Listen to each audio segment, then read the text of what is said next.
Imagine a road stretching out before you, disappearing into the darkness. It's late, and I'm the only soul on US Route 50. I'm Michael, and this is my journey home. The only sounds are the hum of my engine and the crunch of tires on gravel. The mountains loom around me, their peaks hidden in the night sky, their shadows swallowing the road ahead. The desert stretches out, a vast expanse of nothingness to either side. The solitude is both peaceful and eerie. The road is deserted, empty. It's just me, my car, and the endless road ahead. But then, the serenity shatters. In my rearview mirror, I see them. Two cars materializing out of the darkness, seeming to appear from nowhere. They approach without headlights, their forms indistinct, no license plates to identify them. An unsettling feeling creeps over me. They're getting closer, and I can't shake the feeling that they're after me. Two cars emerge from the darkness, no headlights, no license plates. An unsettling feeling creeps over me. The cars start tailing me aggressively. One tries to cut me off, the other blocks my way. The adrenaline kicks in, my heart pounding in my chest. I push the pedal to the metal, the engine roaring in protest as I try to outrun them. The cars are relentless, shadows in my rearview mirror, silent hunters in the night. There's a cold sweat trickling down my back, a knot in my stomach. I'm a prey in their headlights, or rather, in the absence of them. The road is a winding serpent in the desert, the mountains looming like silent specters. My mind is racing, trying to come up with a plan. I remember Baker, a small town not too far from here. Maybe I can lose them there, seek help. But it's a gamble, a desperate shot in the dark. I swerve onto the turnoff, the tires screeching in protest. The neon sign of Baker flickers in the distance, a beacon in the darkness. But as I draw closer, I realize something isn't right. The town is silent, not a soul in sight. The streets are empty, the house is dark. I pull over, my heart hammering in my chest. It's like a ghost town, a deserted island in the middle of the desert. The cars are still behind me, their engines a low growl in the night. I reach Baker, but the streets are eerily quiet. I'm still not safe. I pull into an old gas station with a phone. My heart races as I dial the police. The weight of my situation sinks in. The silence of the desert night is deafening, punctuated only by the distant howl of a coyote. I press the receiver to my ear. The line crackles. I try to speak, to explain, but there's no response. Just an eerie silence on the other end. A chill runs down my spine. The line is dead. The gas station, once a beacon of safety, now feels like a trap. The dim lights flicker above me, casting long, ghastly shadows. A sudden gust of wind blows through the deserted station, rattling the windows. The lights flicker once more, then die, leaving me in the pitch black. The silence is broken by the clicking of the dead phone line. The lights go out, plunging me into darkness. I run back outside, but my car, it's gone. The desert is silent, and I'm left shivering under the vast, indifferent stars. From the inky blackness, whispers start to reach my ears. I'm not alone.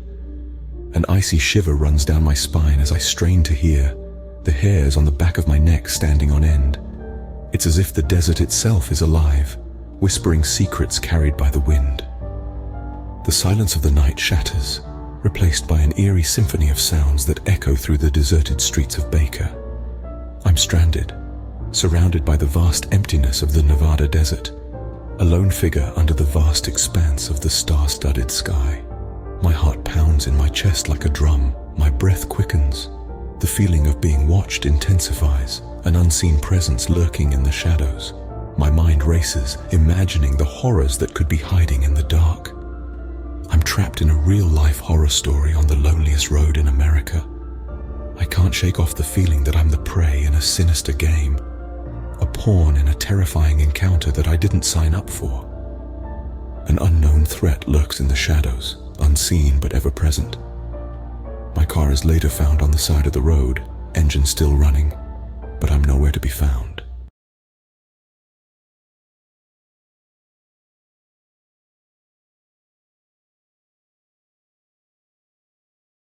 There's something about a midnight drive on a lonely interstate that gets you thinking about life, about time, about the endless stretch of road that lies ahead. On Interstate 140, it's just me, my truck, and the pitch-black Tennessee night. The only sound is the hum of my engine and the occasional rustle of leaves in the wind. The headlights of my truck flicker, casting an eerie glow on the deserted stretch of highway. But even in this solitude, there's a strange sense of anticipation, as if I'm not entirely alone. And that's when I see it, appearing out of nowhere, a silhouette in the darkness. Suddenly, headlights illuminate a figure on the side of the road. As I slow down, I can make out a middle-aged man in an old jacket waving. There's an air of desperation about him that tugs at my heartstrings. I pull over and roll down the window, calling out, "Need a ride, mate?" He nods gratefully and climbs in. "Mike," he says, his voice rough from the cold. "I'm just trying to get to Clarksville." I nod and shift the truck back into gear.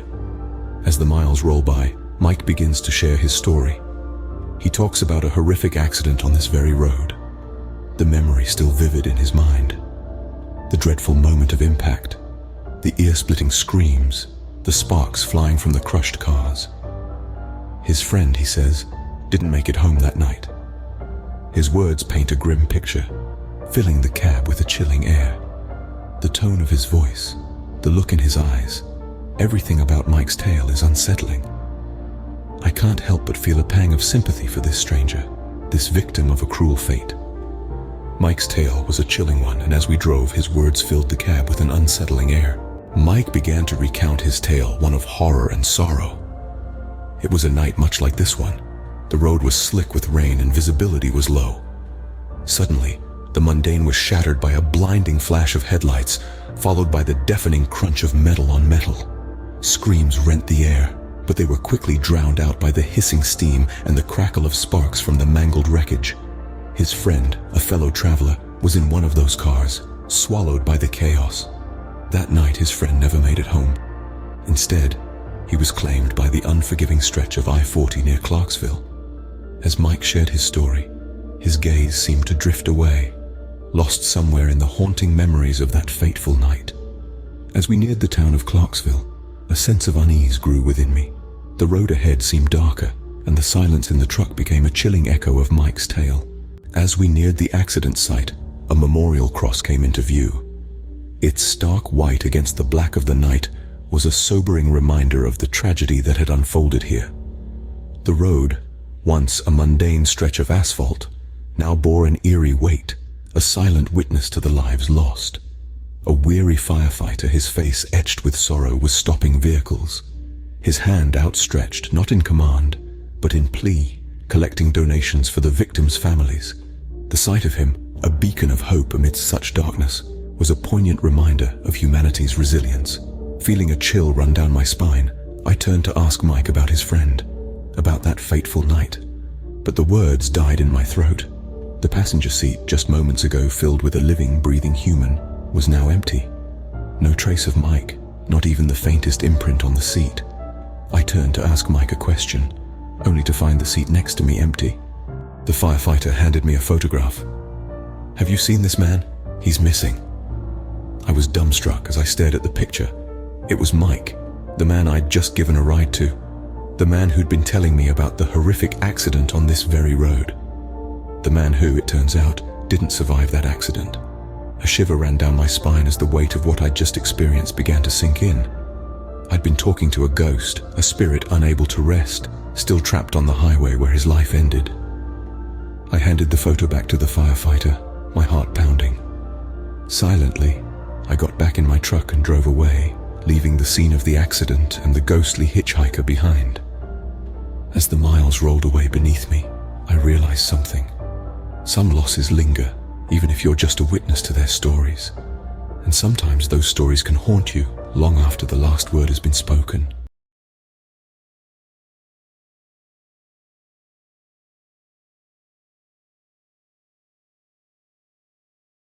The sun dips behind the majestic Appalachian Mountains, casting long shadows over the landscape.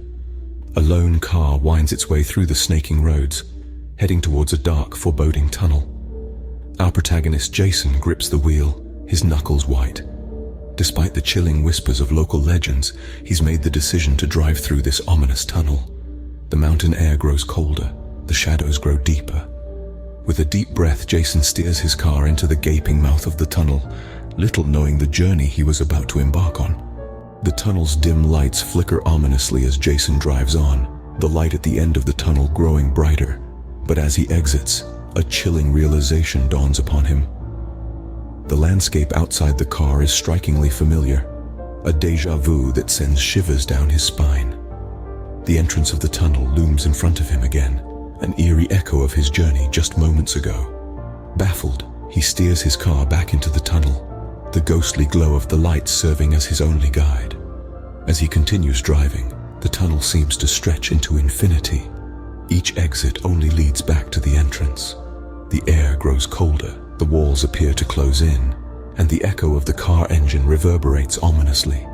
The tunnel, once just an old mountain pass, now feels like a monstrous creature toying with its prey. With every loop, the tunnel reveals more of its haunting secrets. Ghostly apparitions begin to appear in the rearview mirror, each one a chilling reminder of past travelers who met their fate in this endless labyrinth. The distorted sounds of their pleas and cries fill the car, a nightmarish symphony that sends Jason's heart hammering against his chest. The tunnel's grim history unfolds in these spectral visions, stories of lost souls who, like Jason, were lured into this endless loop, their hopes of escape fading with each passing minute. The chilling tales of their despair and demise claw at Jason's mind, heightening his own fear and desperation. Despite the terror gripping him, Jason persists, driven by a stubborn will to escape. His hands white-knuckled on the steering wheel, he plunges into the tunnel again and again, the exit always just out of reach. The haunting visions grow more intense, the distorted sounds louder, yet he refuses to succumb to the tunnel's sinister game. Barely holding on to his sanity, Jason decides to stop, his mind racing as he tries to make sense of the eerie happenings. He turns off the engine, the silence that follows more terrifying than the distorted sounds that filled the car just moments ago. In the oppressive darkness of the tunnel, he braces himself for what lies ahead. With a sense of dread, Jason steps out of his car, the whispers growing louder in his ears. His eyes fall on the ancient writings etched on the tunnel walls. Every step on the damp, cold floor echoes throughout the tunnel, a chilling symphony of dread. The whispers seem to be guiding him, pulling him towards the cryptic inscriptions on the walls. The dim light from his phone illuminates the old writings, revealing a tale as old as time. Covered in a patina of age, the writings speak of countless travelers who faced the same predicament as him. A common thread weaves through their stories. The tunnel demands a sacrifice. The words, though worn and faded, hold an ominous energy that seems to seep into his very being. He touches the cold, rough surface of the wall, tracing the outlines of the faded inscriptions. He can almost feel the desperation of the past souls who were trapped here. A chill runs down his spine as he reads the ominous message. The tunnel demanded a sacrifice, but what could he possibly offer? A figure emerges from the shadows, its voice echoing in the hollow tunnel. To leave, it says, Jason must leave something valuable behind. A chill runs down Jason's spine as he comes face to face with the figure. Its words hang in the air, heavy with a foreboding sense of doom. Jason's hand instinctively goes to his neck, and his heart sinks. Where once hung a cherished necklace, a gift from his late grandmother, there is now nothing but empty space. His most prized possession, mysteriously gone. With a deep breath, he turns back to his car, the figure's words echoing in his mind. His heart thumps in his chest like a wild drum as he starts the engine. The familiar purr of the car does little to comfort him as he steels himself for what he hopes will be his final drive through the tunnel. As he presses on the accelerator, the tunnel seems to stretch out before him, the light at the end growing brighter and brighter. The whispers and visions that had once haunted him are gone, replaced with a deafening silence. The car emerges from the tunnel, sunlight flooding through the windshield. As he drives away from the dreaded tunnel, Jason notices the world around him has changed. He had escaped the tunnel, but not without a price. He was in a different time, a world that was not his own.